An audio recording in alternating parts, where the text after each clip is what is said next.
Hello children. In the previous video, we had started with the chapter Conditional Constructs in Java, that is decision making statements. I had discussed with you the if-else statement and did some programs practically with you. In this video, we'll continue with the chapter. Now we'll be discussing the ternary operator, also called as the conditional operator. The syntax of ternary operator is expression 1, question mark, then expression 2, colon, expression 3.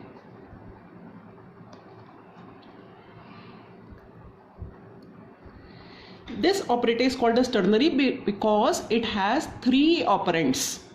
It operates on 3 operands.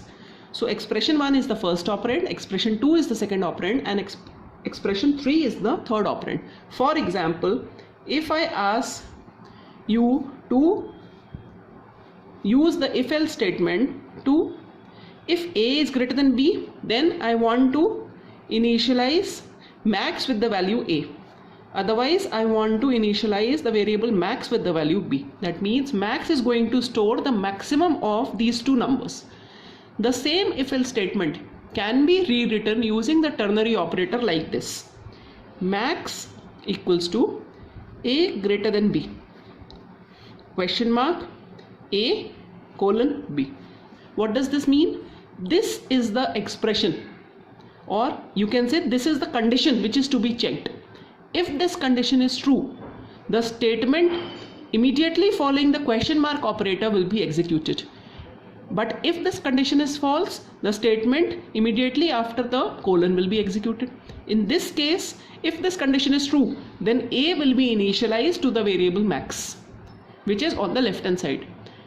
But if this condition is false, then B will be initialized to max. So this is how the ternary operator works. Next we come to the switch case statement.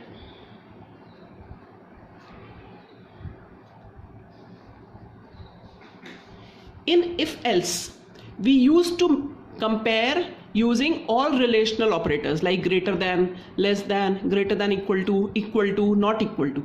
But in switch case, we can use only equality. We can check only for equality. So I'm going to read the definition. Please listen carefully. The switch keyword is used to shift the control to multiple cases depending upon the value of variable or expression. It is also known as multiple branching statement, also known as multiple branching statement or user's choice statement. Whenever in a question it is asked to enter the user's choice and then do the following steps, then perform the following statements, then whenever user's choice keyword is used, you have to use switch case. This concept is applicable when one of the options from a list of options is to be selected to execute the corresponding task for the selected option. This is used to design a menu-driven program. These keywords are very important while writing the definition of switch case. So the syntax is switch, then in brackets you have to write the variable, and then case constant 1 colon, then you write the statements and there has to be a break, then case constant 2 statements, then there has to be a break, and so on. And in the last you give the default case and the statement and end of switch. This is how the switch case statement is written. This is the syntax. Now let us take a simple example.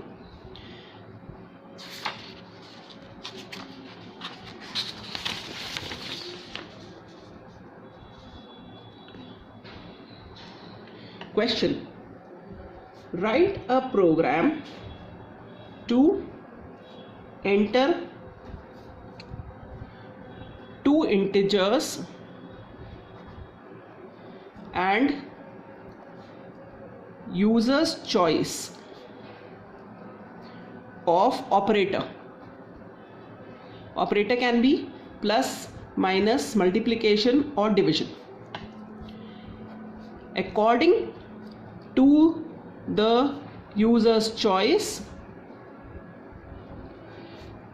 the operation is performed on the given integers. What do you mean by this question? You have to enter two integers and then you have to enter one of these operators, plus, minus, multiplication or division. If the user enters plus, then means you have to print the sum of the integers. If the user enters minus, then you have to print the subtract. After subtracting, you have to print the difference. If the users enter multiply, then you have to find the product. If the user enters slash, then you have to find the quotient. This is what we have to do. Let us use the scanner class. Import java.util.asterisk. Then here has to be a class name. Class, let me say sc2, brace open, public static, I'm writing the brace over here, void main string args.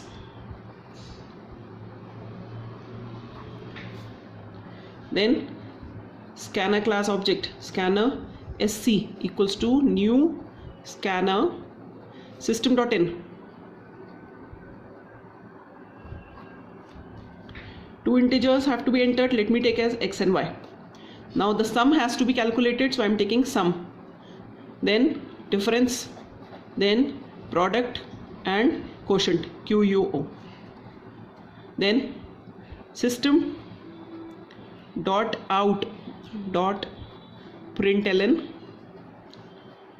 enter two numbers, x equals to sc dot next int, we can directly use the next int function here, then y equals to sc dot next int. Now you have to enter the user's choice for the operator. Now these type of operators can be of character type only, char ch. Again I will be writing sopln. I am writing in short, please write in the complete form, that is system.out.println. Enter an operator, plus, minus, multiplication or division. This you have to enter in ch. How do we enter? Using the sc.next. Should I enter like this? sc.next dot char at 0. This is how we enter a character using the scanner class. Next, switch ch. Now we have to use the switch statement, switch and the variable in which we have entered the choice. There will be 4 cases. Since this is a character variable, all the cases will be written in single quotes. Case plus, then case minus, then case multiplication, then case division, in single quotes, not in double but in single quotes. Then the default case, and switch will be closed, then main will be closed and the class will be closed. 3 braces here. Let us see what we have to write here.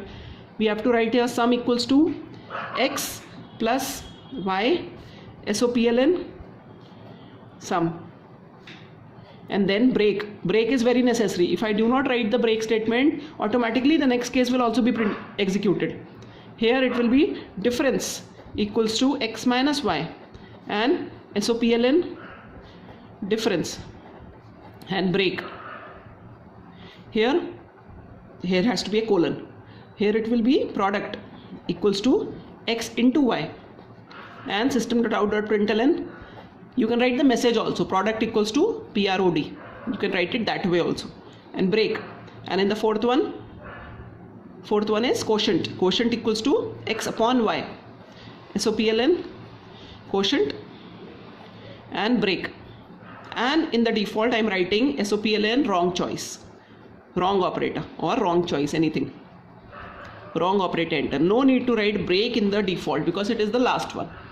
So this is how a program using switch case is written. I hope all of you have understood it. If this value of the variable is a character type, then it has to be written in single quotes, all the cases. all the case constants. If it is an integer type, then no need to write in single quotes. If it is of float type, no need to write in single quotes. Understood? If it is of character type, only then it has to be written in single quotes, the case constants. This is how a simple program using the switch case is written. See what we are doing. We are comparing this value of ch which the user has entered with these cases. जहाँ पर भी case true हो रहा है, that means जहाँ पर भी case match हो रहा है, so we are checking only for equality. हम लोग ग्रेटर देन लेस देन तो चेक ही नहीं कर रहे हैं, हम लोग सिर्फ इक्वालिटी चेक कर रहे हैं. जहाँ पर भी सी एच की वैल्यू इनमें से कोई सी भी है उसको मैच करेगा, उस केस के आगे के स्टेटमेंट्स को प्रिंट करेगा. And break will take our control to the next statement following the switch case. It will not execute the rest of the statements in the various cases. This is how a switch case works upon. Now there is another term which is very important to learn here is fall through. There is one term which is called as fall through in switch case. Now what is fall through? In this case, you can see this program again. If I remove this break, I forget to put this break, what will happen?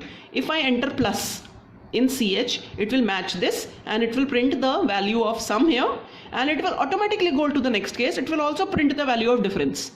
Break takes a control to the next statement following the switch case. Okay, so that means it does not allow the rest of the cases to be executed. But if in the absence of break, what happens? Automatically our control falls through the next case. This condition in switch case is called as fall through. So I am going to write the definition here. The absence of break in one or more than one case of the switch leads to fall through. It means that if the break statement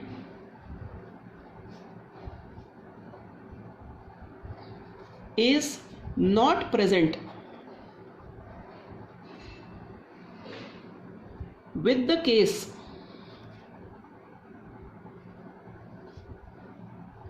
the switch falls down and all the case statements will be executed till a break statement is found.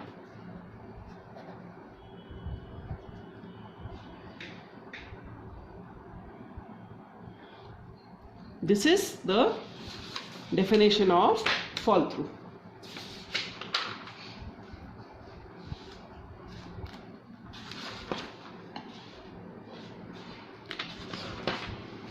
So this is all in this chapter. I'll be giving you a few questions now for your practice, which you will be doing. So children, these are a few questions which I have given you for practice. I'll dictate them and read them one by one. Write a program to input 3 integers a, b and c. Print the greatest among them with suitable messages. Make use of ternary operators. You know the ternary operator, that is the question mark and colon operator. You have to use that, not the if else, and print the greatest of the 3 input integers. This is the first question. Second, write a program to compute the area of a circle, a square and a rectangle. Display the menu to output the area as per the user's choice. That means you have to ask the user whether the user wants to calculate the area of a circle or the square or the rectangle. Wherever user's choice is written, that means you have to use switch case. So 3 choices ले लो, 1, 2 and 3. 1 to calculate the area of circle, 2 to calculate area of square, 3 to calculate area of rectangle. अगर circle बोलता है तो पाई को initialise कर लो 3.14 से और r की वैल्यू एंटर करा लो यूजर से एंड कैलकुलेट करो उसी में केस 1 में, ठीक है, एंड उसको प्रिंट कर दो. Similarly, if the user enters choice 2, then you enter the side and calculate it according to this formula and print the area of square. If the user enters choice 3, then you enter length and breadth and calculate the area of the rectangle and print it. Otherwise, in default, give wrong choice. This is how you have to go about it. Next question is rewrite using switch case. Int num equals to 0, choice. If choice double equals to 1, num plus plus and SOPLN, that is system.out.println, output equals to num. If choice double equals to 2, num plus equals to 2, SOPLN, output equals to 2. Output equals to num. The program is continued here. If choice double equals to 3, num plus equals to 3, SOPLN, output equals to num. You have to rewrite it using switch case. It is already written using if statements. Fourth question. Input a digit from 0 to 9. Using switch case, print the number name. That means if the user enters 0, it should be printed as ZERO. If the user enters 1, the digit 1, it should be printed as 0 ONE1. Display an appropriate message if the digit entered is wrong. Suppose the user entered a 2-digit number, then it should give an error message if the digit is not from 0 to 9. Okay? If the user enters A, then it should give an error message. Again, fifth question again, rewrite using switch case. Int z equals to 6 and val. Two variables have been declared, z has been initialized with 6. If val double equals to -1, then z plus equals to 3 and SOPLN result is z. If val equals to 2, z multiplied by 3 and result equals to z. If val equals to -2, then z upon equals to 2 and result equals to z. If val equals to 3, z plus equals to 6, SOPLN result equals to z. Else SOPLN wrong choice. Again you have to rewrite using switch case. I hope all of you will be able to do these questions. That's all for today. These questions are for your practice. Do them. Thank you, children.